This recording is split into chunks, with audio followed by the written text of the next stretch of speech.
Hello guys, welcome to my channel. আমি আজকে আপনাদেরকে একটি সত্যি ঘটে যাওয়া বাস্তব ঘটনা আপনাদেরকে শোনাতে যাচ্ছি।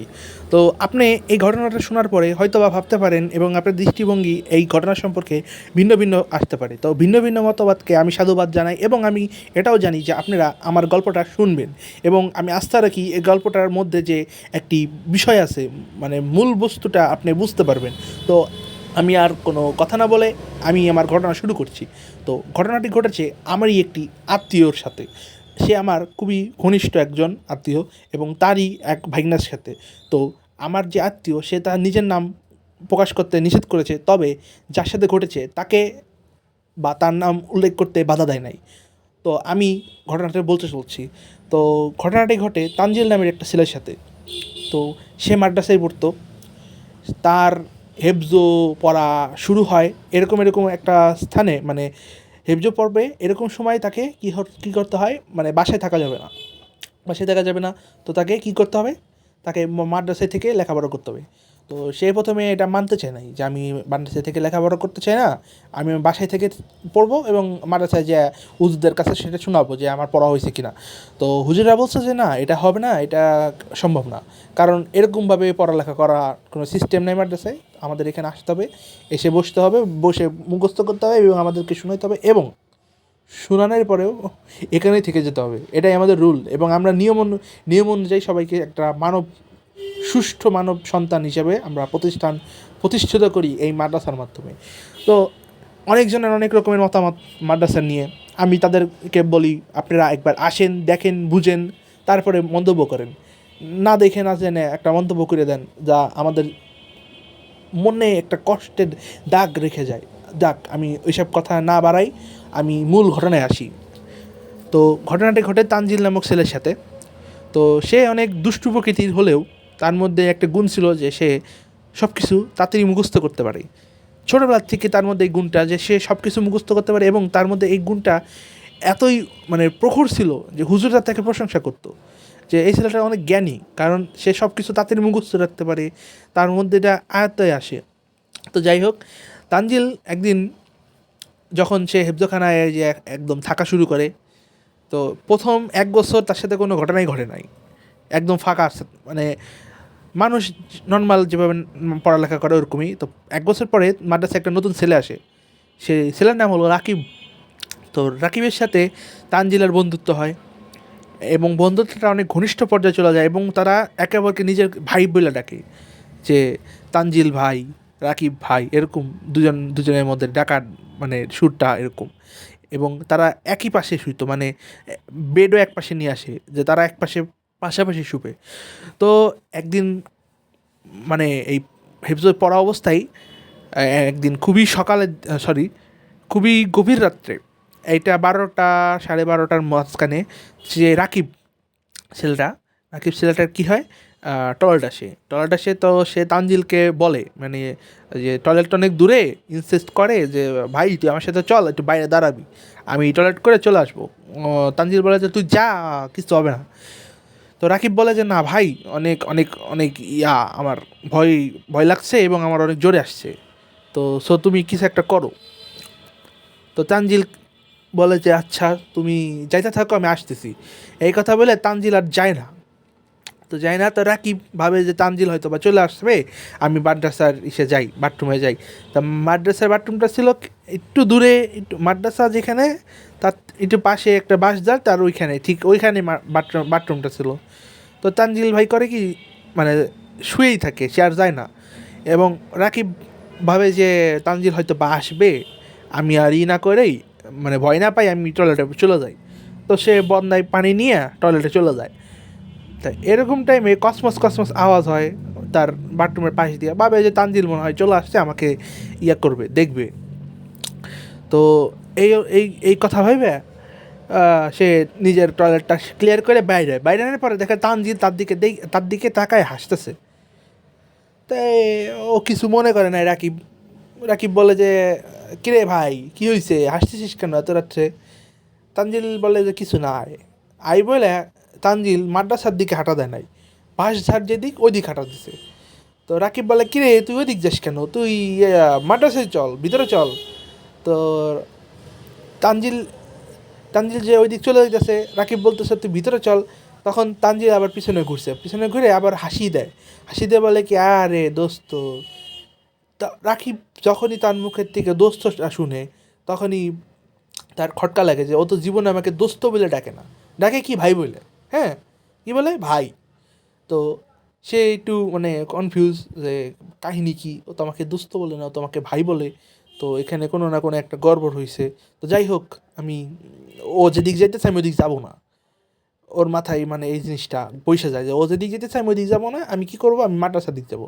তাই ও বদনাটা রাইখা দরজা আটকায়া মাদ্রাসার দিক রওনা দিলে তখনই পিছন থেকে আবার ডাক দেয়, কিরে দোস্ত আমাকে তুই কেন ওদিক যাচ্ছিস, আমি এদিকে তুই ওদিকে কেন।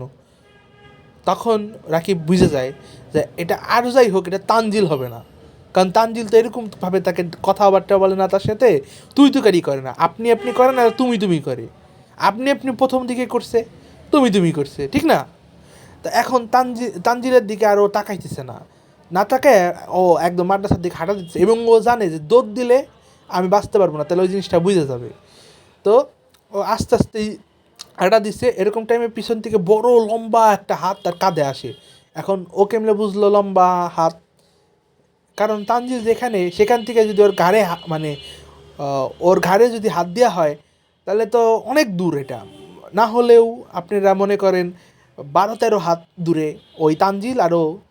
তো ও বুঝে গেছে যে অনেক দূরের থেকে হাত তার কাঁধে আইসে, কাঁধে এসে ও ধরছে কাঁধ ধরে বলতেছে, কাঁধ ধরেই ওই হাতের থেকে আওয়াজ বেরোতেছে যে কিরে দোস্ত আমাকে তুই কই যাস। তো এই কথা যখন বলে তো রাকিব ভাইয়ের তো তখন অবস্থা খারাপ যে আমি তো আজকে জিনের কব্বরে পড়ছি, আমি আজকে শেষ, আমার এখন কি হবে। তো এই কথা ভাই সে তোমার মানে আয়তাল কুরসি পড়া শুরু করে, যে আয়তাল কুরসি পড়া শুরু করে সাথে সাথে তানজিলের মতন মানে তানজিলের অবয়বটা তানজিলের মতন দেখতে যে জিনিসটা সেটা তার ঘাড় ছেড়ে দেয়, ঘাড় ছেড়ে দিয়ে দূরের থেকে বলে আজকের মতন ছেড়ে দিলাম, পরবর্তীতে যদি দেখা হয় ছাড়বো না কিন্তু, এবং এমনভাবে ধরবো যে এমনভাবে ধরবো যে আর ছাড়তেই পারবা না, এবং আজকের মতন ছেড়ে দিলাম, যা তুই যা, তুই যা। তখন রাকিব জোরে দৌড় দেয়, এত জোরে দৌড়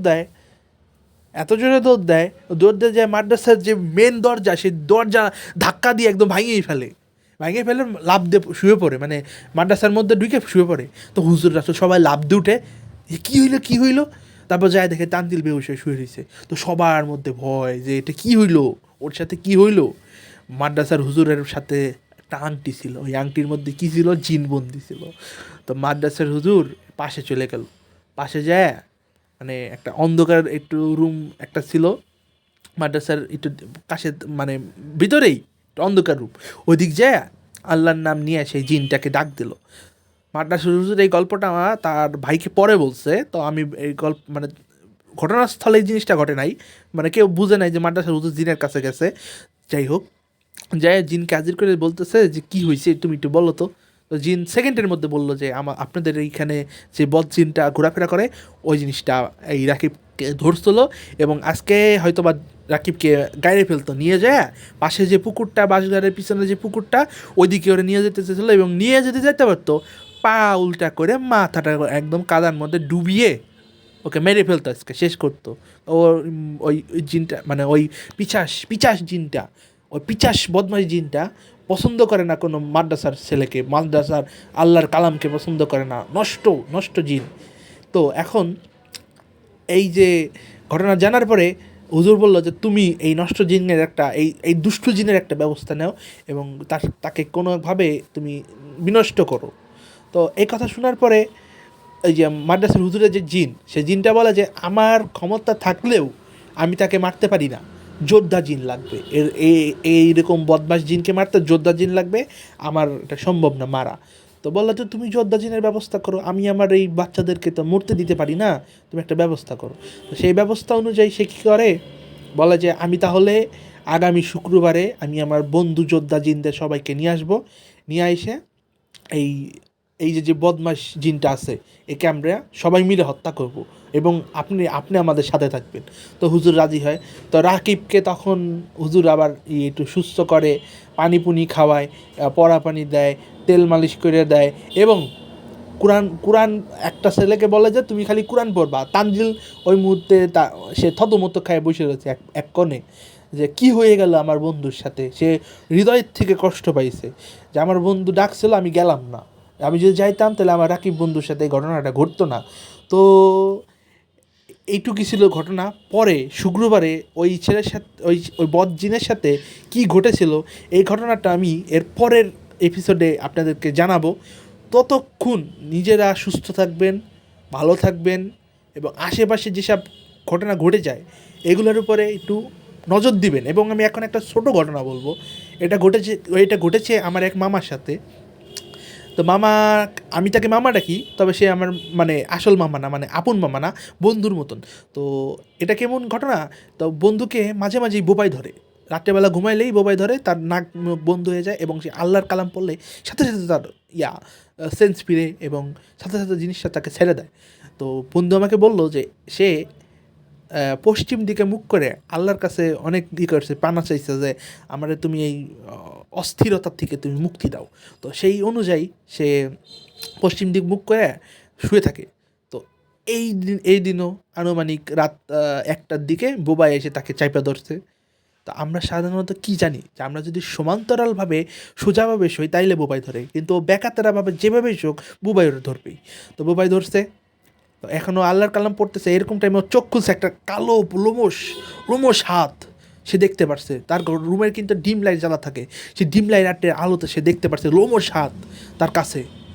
সে আল্লাহু আকবার পড়ে মানে উঠে গেছে আর আজান দিয়ে শুরু করছে, আল্লাহু আকবার আল্লাহু আকবার লা ইলাহা ইল্লাল্লাহ। মানে সে আজানও দিছে, আল্লাহর নামও নিছে, সব কিছু একসাথে করছে এবং সে নিজেকে বুঝাইতে পারতেছে না যে এটা কি ঘটে গেল তার সাথে। তারপরও সে নিজেকে করছে, কি বলে এটাকে, সামাল দিছে যে আমার সাথে যাই ঘটুক আমার সাথে কে আছে, আল্লাহ আছে। তো এই অনুযায়ী সে নিজেকে শক্ত করছে, শক্ত করে সে এই ঘটনাটা মানে আমাকে বলছে এবং আমি আমি তাকে কোনো সমাধান দিতে পারি নাই। আমি বলছি যে এটা তোর মনের ভুল, কিন্তু ও বলছে প্রতিদিন আমার সাথে এই ঘটনা ঘটে।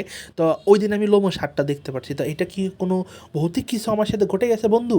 আর তুমি তো ভূত নিয়ে এই কাজ করো। তা আমি বললাম যে দোস্ত দেখ, আমি ভূত নিয়ে কাজ করলেও আমার তো ভৌতিক কোনো জ্ঞান নাই যে ভৌতিক কোনো জ্ঞান আমি তোমাদের দিব। আমার কাছে এইটুকু জ্ঞান আছে যে তুমি 24 ঘন্টা আল্লাহর কালামের সাথে থাকবা এবং নামাজ কালাম পড়বা এবং এইগুলাকে ইগনোর করবা। এগুলো ঘটতেই পারে, আমার সাথেও মাঝে মাঝে ঘটে, বোবাই ধরেই আমাকে, প্রায় রাতে আমাকে ধরে। আমি কারণ ক্লান্ত থাকি, ক্লান্ত থাকলে বোবাই ধরতেই পারে।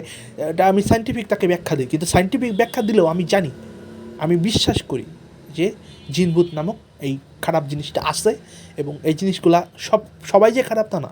কিছু কিছু জিন আছে মানুষের উপকার করে, মানুষের জন্য অনেক উপহার আনে, অনেক ভালো জিনও আছে বা অনেক খারাপ জিনও আছে, ঠিক না?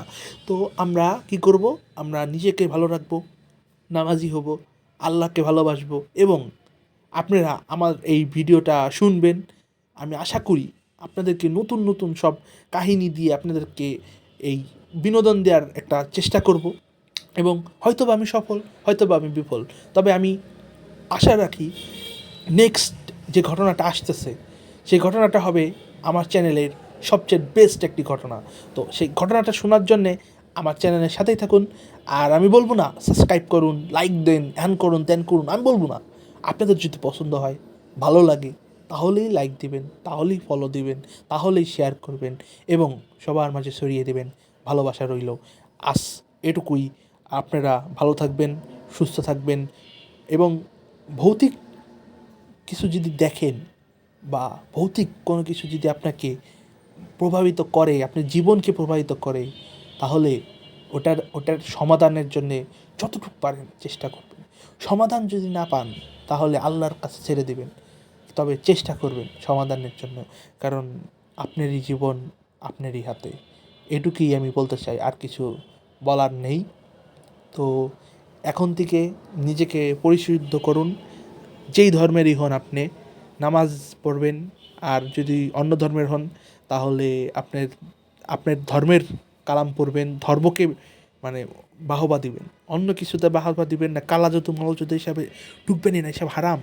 সব ধর্ম বলে দিয়েছে কালা জাদু করা হারাম, কালা জাদু কি হারাম হারাম হারাম। তো আপনারা, আশা করছি আমার এই ঘটনাটা আপনার কাছে ভালো লেগেছে এবং সুস্থ থাকবেন, ভালো থাকবেন। আল্লাহ হাফেজ।